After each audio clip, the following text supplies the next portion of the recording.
Here we will see user-defined functions in SQL Server. User-defined functions are compact pieces of transact SQL code which can accept parameters and return either a value or a table. Data transformation and reference value retrieval are common uses of these functions. User-defined functions enable the developer or a DBA to create functions of their own and save them inside a SQL server. The result is either a scalar value or a result set. User-defined functions can be used in scripts, store procedures, triggers, and other user-defined functions within a database. Next, we'll see why use SQL user-defined functions.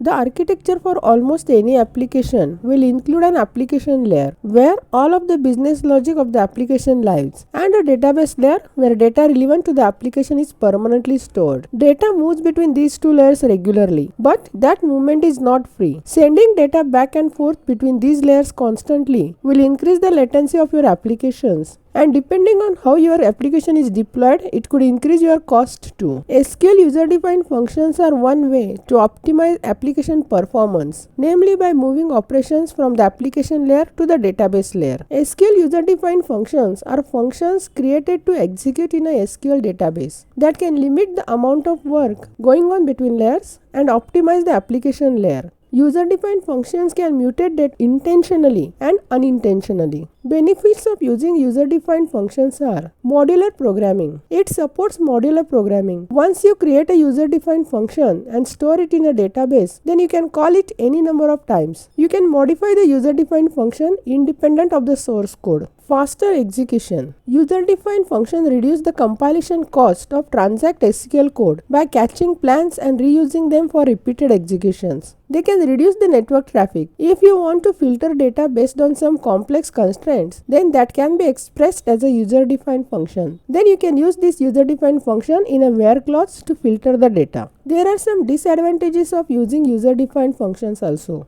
User-defined functions cannot be used to modify base table information. The DML statements like insert, update and delete cannot be used on a base tables. Another disadvantage is that SQL functions that return non-deterministic values are not allowed to be called from inside the user-defined functions. For example, getDate, which is an example of non-deterministic function. Every time the function is called, a different value is returned. Therefore, getDate cannot be called from user-defined function. There are two types of user-defined functions, scalar functions and table-valued functions. A scalar user-defined function accepts 0 or more parameters and returns a single value. The return type of a scalar function is any data type except text, end text, image, cursor and timestamp.